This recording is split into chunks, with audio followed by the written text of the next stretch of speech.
Assalamualaikum warahmatullahi wabarakatuh. Bismillahirrahmanirrahim. Alhamdulillahirabbil alamin wassalatu wassalamu ala sayyidina Muhammadin wa li sadri wa yassir amri wa hlul 'uqdatam min lisani yafqahu qawli. Muhammadin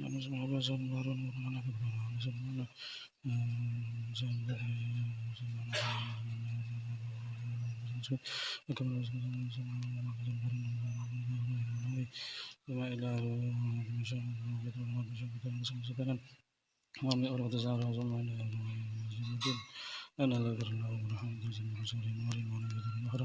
أنا لا أغفر الذنوب وأستغفر سورة الفاتحة.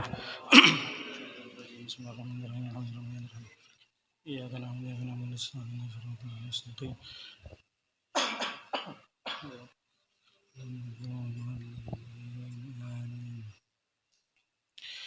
Bismillahirrahmanirrahim. Alhamdulillahirabbil alamin wassalatu wassalamu ala sayyidina Muhammadin wa ala alihi wasallam. Rabbi shrah li sadri wa yassir li amri wa hlul 'uqdatam min lisani yafqahu qawli bi jahadin wa sawbil ali amma ba'du.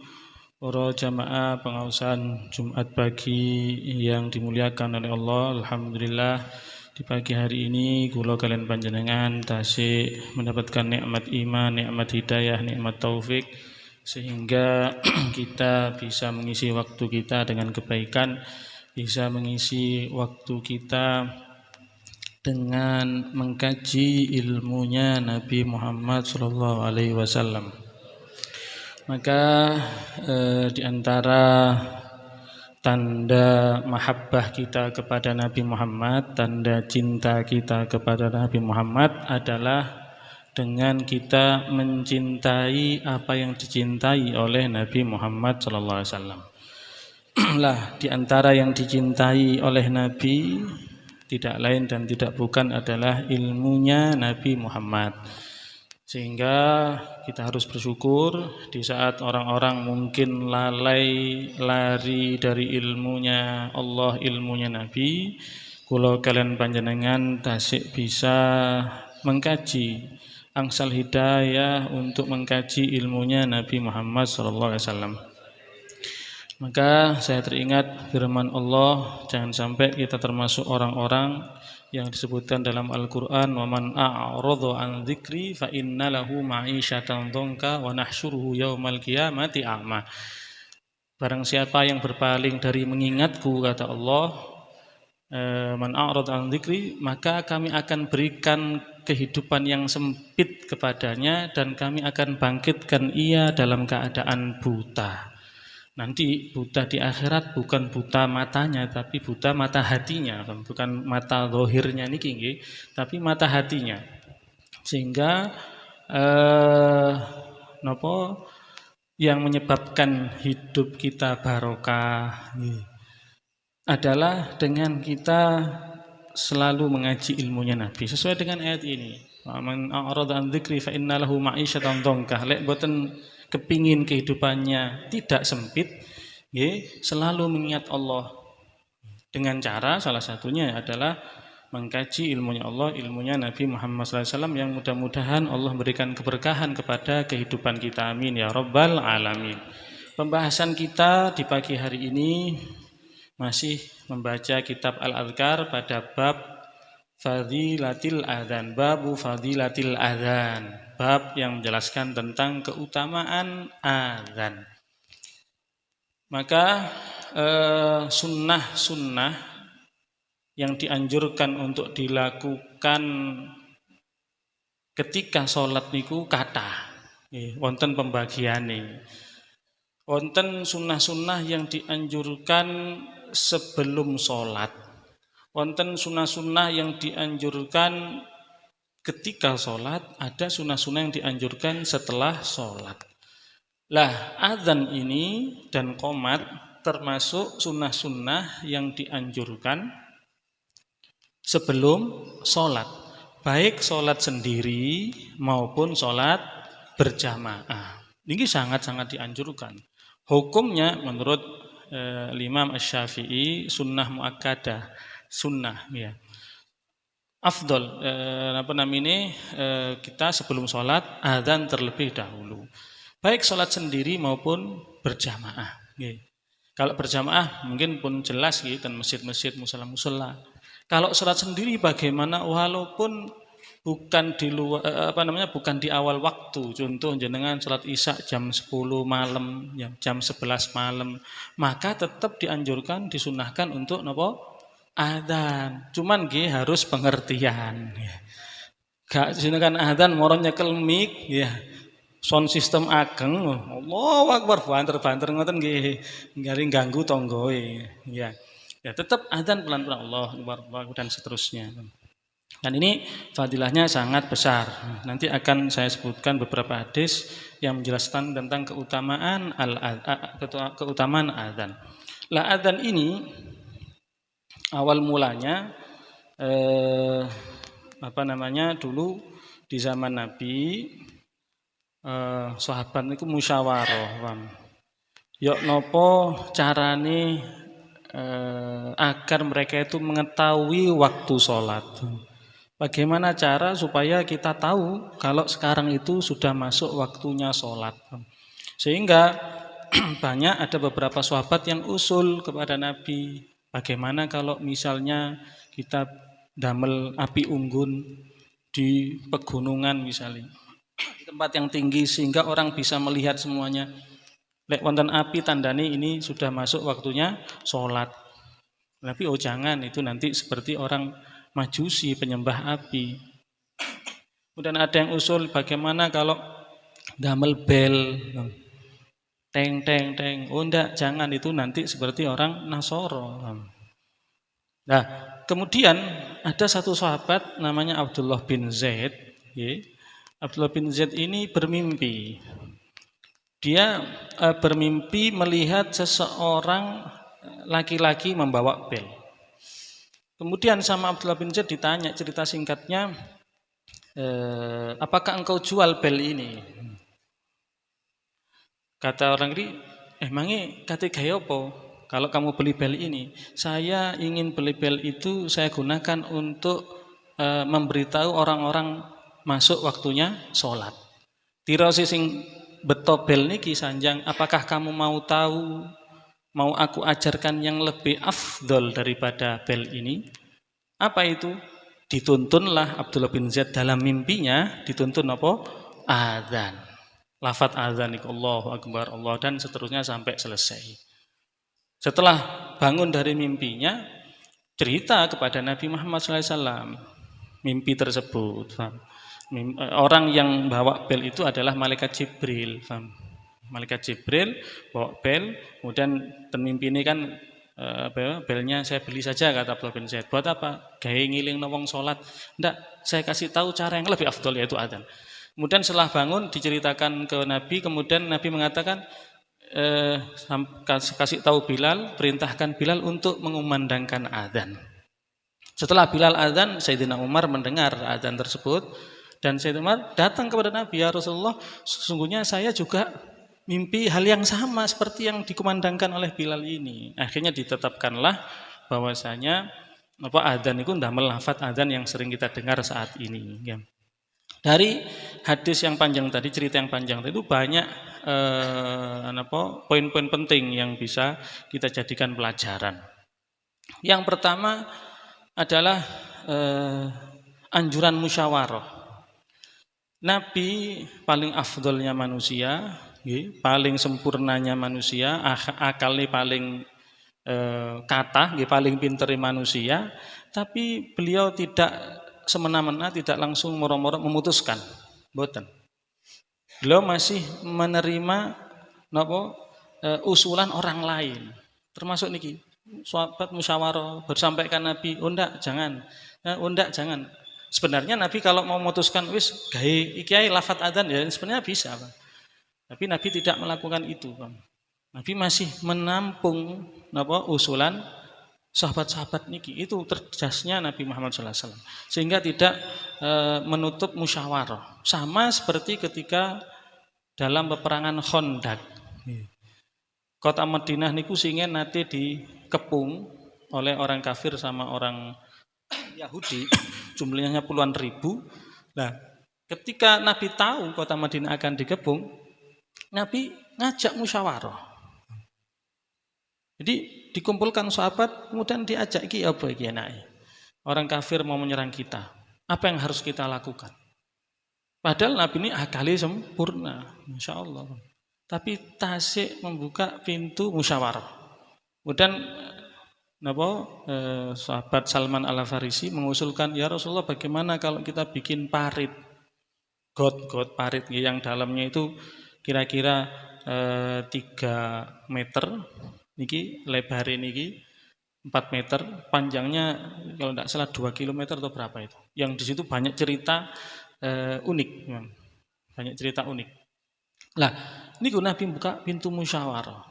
Padahal Nabi akali paling sempurna. Itu yang pertama, anjuran musyawarah. Dari cerita yang sudah kita sampaikan di awal tentang azan.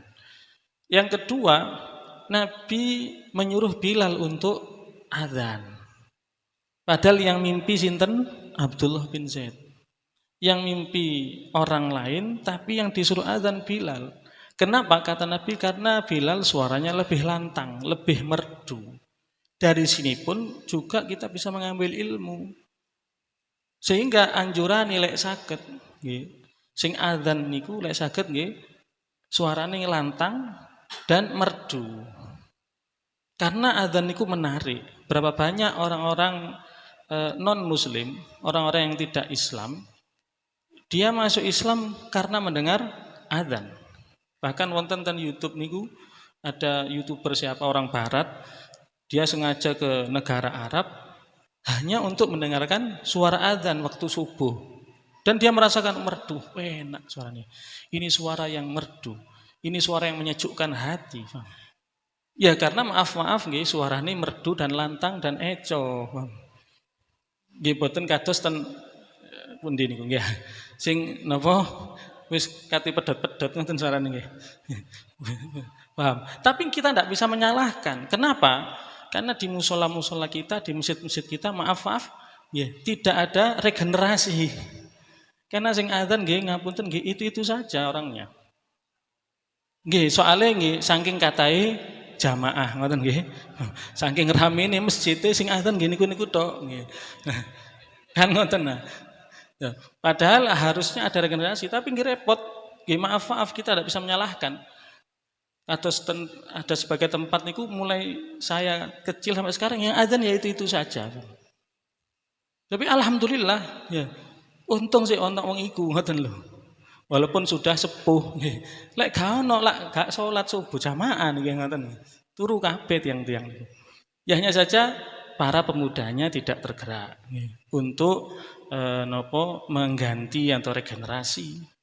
Karena maaf kita diakui atau tidak diakui, maaf nggih ngapunten di masjid-masjid kita, di musola-musola kita, paham? Nggih maaf penghuninya ya lek ngomong ya apa gak enak kula niki ya. Tiang-tiang sing kewut-kewut nggih ngoten nggih. Sing nggih ngapunten, nggih sing rata-rata berumur. Jarang anak mudanya, jarang anak sing nggih kan ngoten nah.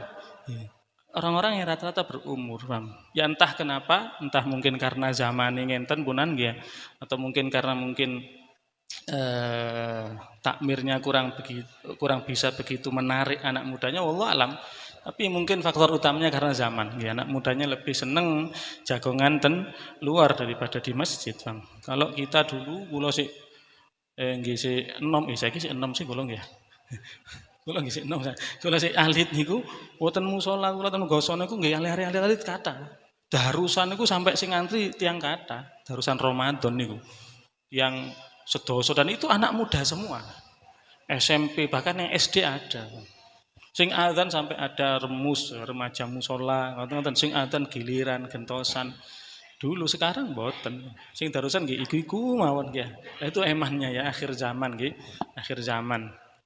Nah, banyak orang-orang anak-anak muda kita ini justru lari daripada agamanya, Bang. Maka anjuran ini kalau kita melihat hadis Nabi tadi di mana Nabi menyuruh Bilal untuk adzan, karena Bilal suaranya merdu, suaranya lantang. Lek saged adzan ya seperti itu. Ya. Sing saged kalau memang ada, kalau ndak ada nggih mboten napa nggih. Lek saged sing merdu sing enak nggih. Dan yang termasuk napa nggih hal-hal lain yang wonten kaitane dengan mengeluarkan suara ini. Contohnya napa? Qiraah, nggih maca napa maos tartil, maos Quran. Kados niku wau lari-lari nggih, tapi enak kok suarane iku mang. Nah, kados qasidah. Ning lek saged nggih suarane sing lantang dan merdu nggih. Supaya enak didengar. Apalagi ini termasuk bagian daripada syiar. Syiar Islam, bagian daripada dakwah. Nggih lek saged yang menarik ngoten. Lah niku asal muasal adzan nggih, di mana sahabat Abdullah bin Zaid mimpi dituntun kalian malaikat Jibril lafaz adzan. Kemudian keutamaan daripada adzan di mana Nabi sallallahu alaihi wasallam bersabda, "Rawaina an Abi Hurairah radhiyallahu anhu qala Rasulullah sallallahu alaihi wasallam, lau ya'lamun nasu ma fin nida'i was-saffil awal." Andaikan manusia tahu keutamaan dalam adzan dan shaf pertama, tsumma lam yajidu illa an yastahimu alaih, kemudian mereka itu tidak akan bisa mendapatkan keutamaan adzan dan shaf pertama kecuali dengan rebutan gitu. Lastahamu, pasti mereka akan rebutan. Niki menunjukkan bahwasanya keutamaan adzan dan shaf pertama ini sangat besar. Sampai kata Nabi, lek ro fadilai, lek ditampakkan fadilahnya, pasti tiang-tiang itu bakal rebutan untuk adzan, rebutan untuk shaf pertama. Sesuai dengan hadis Nabi yang lain, di mana Nabi mengatakan, al-muadzinuna atwalu i'anaqan yaumal qiyamah. Orang-orang tukang adzan itu atwalu a'naqan yaumal qiyamah, panjang lehernya pada hari kiamat nanti. Napa maksudnya panjang lehernya ini? Ulama banyak mentakwil hadis ini nggih wonten sing sanjang isra'an ilal khair. Nanti paling cepat nggih mendapat kebaikan di hari kiamat itu nggih tukang adzan niki. Atau ada yang mengatakan ketika manusia nanti dikumpulkan di padang mahsyar di mana matahari jarak ini ya dekat dengan kita sehingga semua tenggelam gitu dengan keringatnya masing-masing, maka para tukang adzan iki mboten tenggelam. Benar-benar panjangnya benar-benar lehernya memanjang.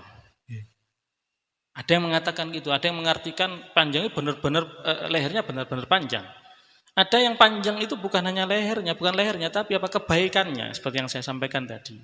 Atau nanti dia isra'an ilal jannah, cepat melebu surganya, Bang. Loh ini pentingi keutamaan adzan, sehingga kalau kalian panjenengan lek mboten saged adzan ten masjid nggih karena faktor suara misalnya nggih kados niku wau nggih pun adzan kiambak ten griya lek pas salat sendiri nggih. Tapi ingat adzan ini dianjurkan ya hanya untuk salat fardu nggih, salat 5 waktu. Nanti ada ketentuannya apa-apa saja yang dianjurkan ketika salat fardu dan salat sunnah. Nggih. Nah niku keutamaan napa namine orang yang adzan yang mana lehernya akan menjadi panjang. Lah bahkan di dalam hadis yang lain ya Nabi mengatakan idza nudiya lis-shalah adbar syaiton lahu duratun. Jika dikumandangkan waktu salat, setan ini lari terbirit-birit, takut. Hatta la yasma'at ta'dzin, sampai adzane selesai. Sehingga setan itu ketika mendengar adzan dia takut lari terbirit-birit. Otomatis orang-orang yang tidak senang dengan adzan nggih sami dengan lho nggih sanes kula sing jenengan lho nggih. Ya, soalnya kan wonten niku. Nggih akhir-akhir ini kan wonten sing mara kajenge napa adzane tohan niku nggih. Sing mara brebeken lah lho. Sing mara napa namine kepingin diganti lah napa wis mboten paham kula. Kok mboten seneng ngoten lho Bang ten adzan niku. Nah, seharusnya kita harus seneng bangga karena tujuan adzan niku nggih atau hikmah disyariatkannya adzan niku Satu, ada 4 hikmah disyariatkannya adzan. Satu, menunjukkan waktu sholat, menunjukkan telah masuknya waktu sholat dengan adzan. Alhamdulillah di sini waktu masya Allah musola kata masjid kata adzane saut-sautan. Hanya ini saja loh, niku wau lho sing kula sampaikan di awal lek saged nggih niku suarane sing merdu lek saged nggih. Ya, tapi kalau di tempat lain di luar sana di barat niku nggih mboten mireng adzan sama sekali. Enggak usah di yang jauh di Singapura kalau ndak salah nggih. Niku lek mboten salah mboten mireng niku adzan. Alhamdulillah. Lek temen Indonesia gak kurang-kurang nggih swara adzane, tapi sing adzan nggih kurang. Suarane mboten kurang, sing adzan sing kirang nggih. Kemudian hikmah disyariatkannya adzan yang kedua adalah mengajak umat untuk sholat jamaah. Makanya dianjurkan sak mantune adzan itu tidak buru-buru qomat, ngentos siriin. Bahkan wonten dan sebagian musala wonten pujian-pujian kan ngoten. Bagaimana hukumnya? Ya ndak apa-apa. Pujian-pujian kalau menurut kelompok sebelah ya wonten sing sanjang kan ngoten ten YouTube niku. Pujian-pujian wah itu bid'ah. Itu haram dosa waduh. Nggih, wong maca selawat dosa nggih. Maca selawat bid'ah. Karena mengganggu, kita mau sholat ndak khusyuk, mau baca Quran ndak khusyuk. Makanya sekali lagi saya sampaikan lek saged sing qadhisida suarane nggih sing merdu sing eco. Sehingga orang yang mendengarku enak rek. Orang yang mengatakan demikian yang senang dengan lantunan-lantunan qasidah antara adzan dan qomat itu mungkin sing qasidah pas suarane serak ya. Pas lagune pas boten enak ngoten. Sehingga dia mengatakan aduh opo sih iki ya maling ngoten nggih. Nah, yang ketiga di antara hikmah disyaratkan adzan niku nggih termasuk syiar Islam. Ya, semakin banyak adzan ya semakin sae. Nggih. Kemudian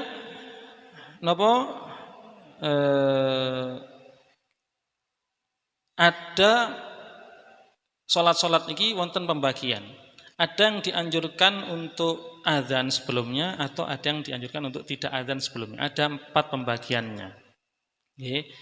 Pembagian salat dari segi dianjurkan adzan atau qomat nggih. Itu ada 4 pembagian.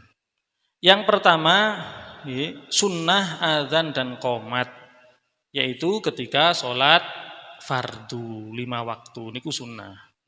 Bahkan kalau misalnya kita mengqodok sholat pun juga tetap disunahkan. Jangan qodok sholat zuhur, sholat isya tetap sunnah adzan. Nek sholat fardu sunnah adzan, sunnah qomat, termasuk sholat Jumat. Ya, Jumat termasuk nih. Yang kedua, sunnah qomat saja tanpa adzan. Qomat mawon. Mboten usah adzan. Yaitu sholat fardu yang kedua ketika jamak.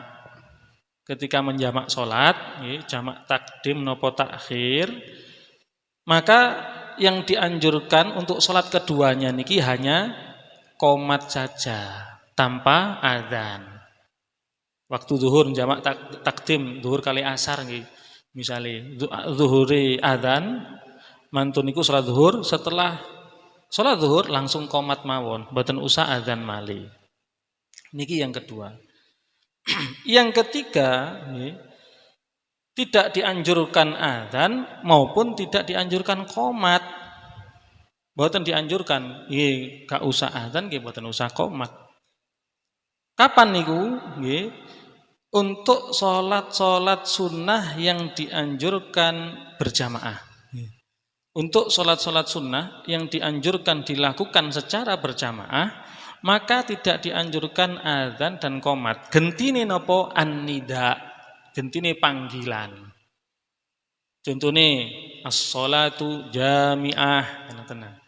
Atau kalau hari raya sholatul Id rahimakumullah. Atau as-sholatu jami'ah. As-sholatu jami'ah ngoten biasa ini. Maka as-sholatu yarhamukumullah. Niki salat-salat sunnah untuk salat-salat sunnah yang dianjurkan untuk dilakukan secara berjamaah. Napa mawon niku Idul Fitri kan dianjurkan berjamaah. Istisqa, gerhana matahari, gerhana bulan, traweh. Nah, biasanya traweh kan nonton sholatu jamiah. Biasanya napa traweh niku? Supi kula nggih. Napa? Apa?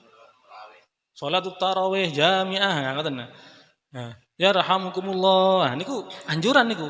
Mboten napa niku. Mboten usah adzan, mboten usah qomat. Panggilan nida. Lah yang keempat, mboten usah adzan, mboten usah qomat, mboten usah nida, mboten usah panggilan. Wis mboten usah napa-napa pun, kosongan. Ya. Salat napa niki? Salat sunnah yang tidak dianjurkan berjamaah. Misalnya salat duha, salat tahajud ya. Repot tahajud bengi-bengi jam 2 jenengan adzan tanggane ngamuk nggih. Mboten niku mboten usah nih.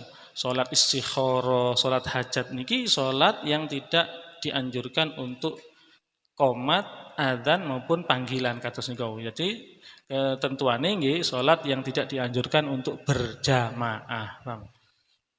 Nah niku pembagian an-nida atau adzan dan qomat pada salat-salat tertentu, paham?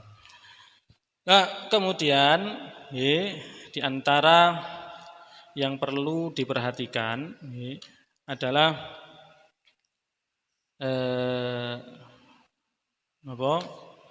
syarat-syarat sahnya adzan. Syarat-syarat sahnya adzan dan qomat. Niku wonten 6. Yang pertama berturut-turut antara lafadz adzan, mualah nyambung. Allahu akbar, Allahu akbar. Allah lah nyambung, mboten berhenti, mboten berhenti terlalu lama. Antara lafadz satu dengan lainnya nyambung. Yang kedua urut tertib lafati. Mboten hayya 'alal falah dhisik mantun niku asyhadu alla ilaha illallah mboten urut nggih. Lah, yang ketiga mengeraskan suara. Mengeraskan suara, tapi ini kalau untuk sholat jamaah. Kalau untuk sholat sendiri tidak dianjurkan untuk mengeraskan suara, cukup didengar oleh dirinya sendiri. Lah, kemudian yang berikutnya dibaca oleh satu orang, sing maos tunggal. Sing azan nggih mek tiyang setunggal mboten tiyang kalih, tiyang tiga. Nggih lek sing enten Mekah niku tirose dulu sebelum adanya sound system, setiap menara Masjidil Haram dan Mekah niku wonten tukang azan satu-satu. Karena ndak ada sound system. Bahkan dulu di Masjidil Haram salate niku wonten 4 mazhab. Nggih, Ka'bah Quran niku sing mriki mazhab Syafi'i, niki mazhab Hambali, niki Imam Malik ngoten. Sendiri-sendiri dulu nggih. Saniki mboten nggih. Lah kemudian syarat berikutnya adalah adzannya harus menggunakan bahasa Arab. Mboten angsal lek mboten damel bahasa Arab. Dan yang paling penting juga nggih, adzan niki setelah masuk waktu. Nggih. Masuk waktu zuhur adzan. Kalau sebelum masuk waktu nggih tidak sah adzannya, tidak dianggap. Kecuali pada 2 perkara, 2 masalah boleh adzan sebelum waktunya. Kados napa niku? Subuh ya. Subuh niku kan biasane adzane wonten kalih ya. Zaman Nabi singen adzan niku wonten adzannya pas Ramadan ya salah nggih. Adzannya sinten? Abdullah ibnu Umi Maktum kali Bilal bin Rabah. Lek adzan sing napa subuh temenan nggih niku adzane Abdullah bin Umi Maktum, orangnya buta. Kalau adzannya Bilal bin Rabah niku sakderenge waktu subuh 2 kali, dan ini yang dilakukan ten Masjidil Haram, ten Mekah Madinah niku kan biasanya adzane 2 kali.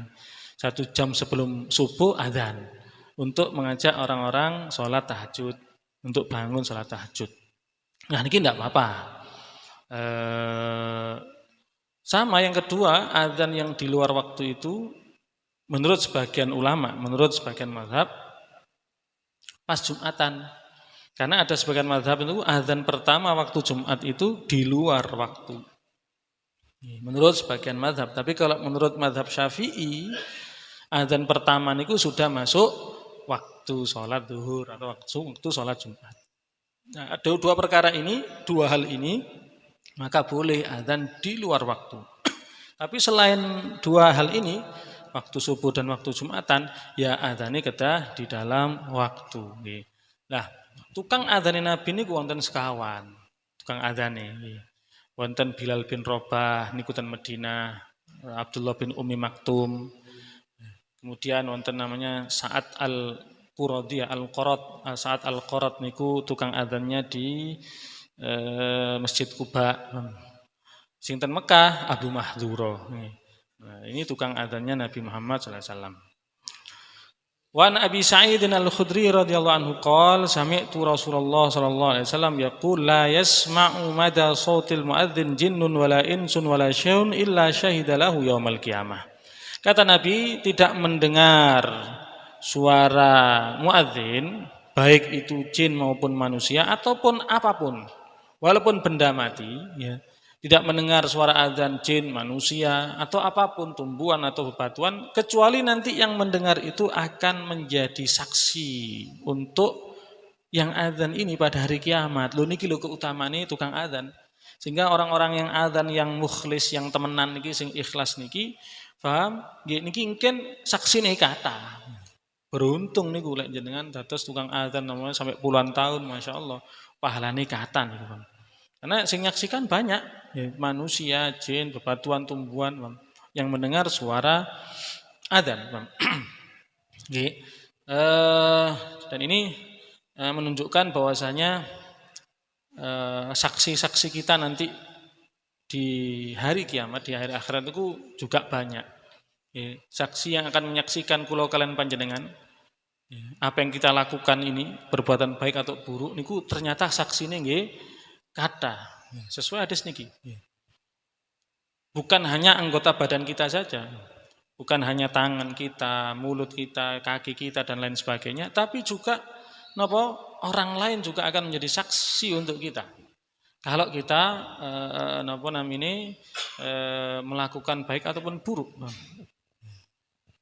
Termasuk nggih yang menjadi saksi kula kalian panjenengan besok niku nggih tempat yang kita tempati ini. Niki mereka tempat ini, ya, karena di sini kan insun wala jinnun wa insun wala syai'un, apapun, walaupun benda mati, ini juga akan menjadi saksi niki nanti di hari kiamat. Mereka tempat yang kita duduk ini akan menjadi saksi, bahwasanya kita pernah mengaji di tempat ini. Oh ini kecau, makanya wonten salah satu ulama niku lek salat sunnah nggih ten griyane pindah-pindah ten ruang tamu. Ten kamari, ten pawone, ten loteng, supaya nanti tempat-tempat itu menjadi saksi.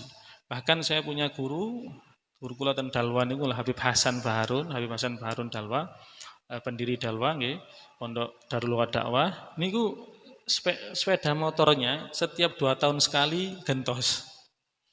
Setiap 2 tahun sekali, karena beliau kan Pondok Dalwa niku ageng. Wonten Pondok Putri ini, wonten Pondok Jaleri. Terus beliau niku kalau setiap malam waktu tahajud keliling ten kamar-kamar. Kali sepeda motor ini. Kan ageng pondoknya. Dibeli, tin jam 3, jam setengah 3, tin, ayo ya aulad gumu. Bahasa Arab, ayo tangi tahajud. Pindah, tin, pindah terus ngoten. Mungkin medal ten Pondok Putri. Nggih ngoten. Jadi sepedanya ini manfaat damel ngajar, damel ten kantor. Lah beliau setiap 2 tahun sekali selalu ganti sepeda. Ganti sepeda anyar. Kenapa ketika ditanya supaya sepeda-sepeda itu menjadi saksi nanti saya di hari kiamat. Bahwa saya sepeda itu kalau damel dakwah, kalau damel ngaji, kalau damel buka lari-lari sampai ngoten nggih. Nah ini padahal sekelas beliau yang amal ibadahnya banyak, dakwahnya banyak, muridnya akeh, sing ndongakno akeh, tapi masya Allah nggih, tidak kepingin luput dari kebaikan, Bang. Sampai sanjang ngoten niku. Nah, niku nggih. Terus bukan hanya anggota badan, tapi juga orang lain juga akan menjadi saksi, tempat pun akan menjadi saksi, dan juga napa? Waktu yang kita gunakan juga akan menjadi saksi. Dan yang paling utama, yang paling terakhir yang akan menyaksikan kita nanti adalah Allah sendiri. Wa kafa billahi syahidan. Wis cukup Gusti Allah dados saksi niku nggih. Nah, wakhtalafa ashabuna fil adzan wal imamah ayyuhuma afdal ala arba'ati aujuh. Iki ulama berbeda pendapat tentang adzan dan menjadi imam. Mana yang lebih utama, adzan apa dados imam? Ada 4 pendapat. Nah, ini ada yang mengatakan al-adzan afdol. Nah, adzan lebih utama. Yang kedua, imamah, menjadi imam itu lebih afdol. Pendapat yang ketiga, dua-duanya sama afdolnya. Ya. Kalau yang mengatakan imam lebih afdol, ya mungkin dalilnya karena Nabi mboten nate adzan, karena saya belum pernah menemukan riwayat niku. Saya tidak tahu ya, mungkin ada, tapi yang saya tahu niku saya belum pernah menemukan, sik dereng menemukan Nabi apakah pernah adzan atau tidak. Wallahu a'lam. Tapi lek dados imam, Nabi kan sering dados imam salat. Mungkin yang mengatakan jadi imam lebih afdol, ya karena Nabi tidak pernah adzan, Nabi jadi imam. Yang ketiga, huma sawa, adzan maupun jadi imam sama-sama afdolnya. Lah yang keempat agak diperinci, ya. Napa niku kalau dia mengetahui pada dirinya, di mana kalau dia itu jadi imam, dia bisa maksimal, dia bisa menunaikan hak-hak menjadi imam, dia bisa total ketika dia menjadi imam tanpa adzan, maka menjadi imam lebih afdol. Tapi kalau tidak, enggak, aku lebih maksimalan adzan. Lek aku imam kok gak khusyuk, lali-lali misalnya ngoten. Mboten saged sempurna sunah-sunahe, mboten maksimal sunah-sunahe, maka adzan afdol. Intinya perbedaan pendapat ini nggih niki memudahkan kita semua, nggih sing adzan nggih tetep angsal keutamaan adzan, sing dados imam nggih tetep angsal keutamaan dados imam. Sing penting ana sing adzan, ana sing dadi imam. Sing repot niku nggih ya mboten wonten sing adzan, mboten wonten dadi imam nggih. Kadang ten bagian musala nggih imame nggih sing adzan, wa tambah angsal kali niku. Subhanallah nggih. Imame nggih sing adzan. Bahkan nggih sak makmume pisan. Nggih. Wis double-double niku pahalane nggih tukang adzan, nggih dadi imam, nggih dadi makmum sepindah, masyaallah. Luar biasa. Niki wis insyaallah angsal sedanten niku. Sing terakhir niki wau nggih sak adzane sak imame. Nggih. Bagi dia afdal, tapi bagi umat iki waduh kok cek nemene ngoten lho nggih. Bagi umat ya cek nemene kayak mosok mboten wonten satu setunggal mawon mosok mboten wonten nggih. Nggih. Nggih, iku tentang napa keutamaan adzan. Maka adzan ini sangat-sangat dianjurkan nggih. Bahkan adzan ini nanti di akhir ya tidak hanya dianjurkan waktu sholat saja, bukan untuk dalam keadaan sholat saja, termasuk nanti dalam keadaan misalnya gempa bumi, kebakaran, terus wonten lindu banjir, musibah niku disunahkan adzan. Dalam keadaan genting disunahkan adzan. Ana wong kesurupan, diadzani mawon. Wonten niku saking pentingnya adzan niku. Nggih. Niku mawon sing saged kula sampaiken nggih mugi-mugi bermanfaat nggih. Mugi-mugi kula kalian panjenengan ditadosaken tiang-tiang saleh. Mugi-mugi napa sing kula lampahi kali panjenengan di pagi hari ini dijadikan amalan ibadah yang menjadikan memberatkan timbangan kita nanti di akhirat nggih. Mugi-mugi kula kalian panjenengan disukani istiqomah ngaji, istiqomah ibadah, istiqomah taat sampai ajal menjemput. Amin ya rabbal alamin. Astaghfirullah.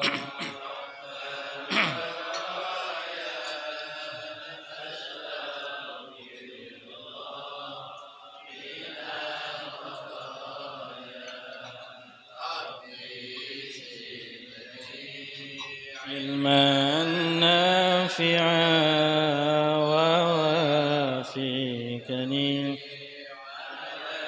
مقبولا أستغفر الله رب البرايا أستغفر الله من الخطايا ربي زدني علما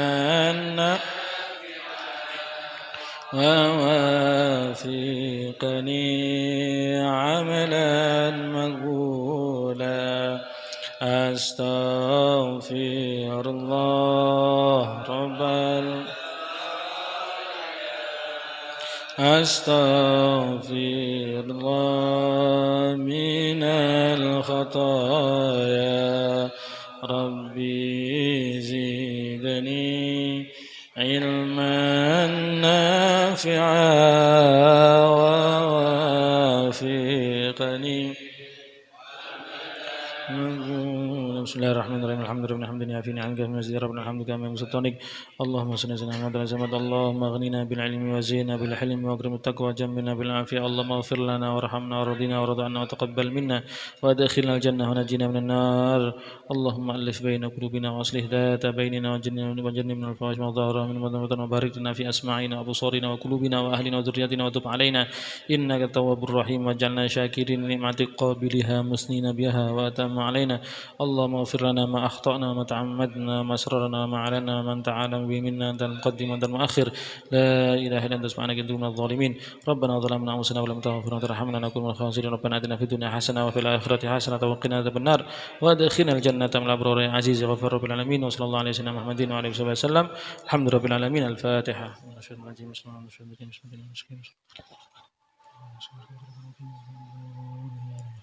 السلام عليكم ورحمة الله وبركاته.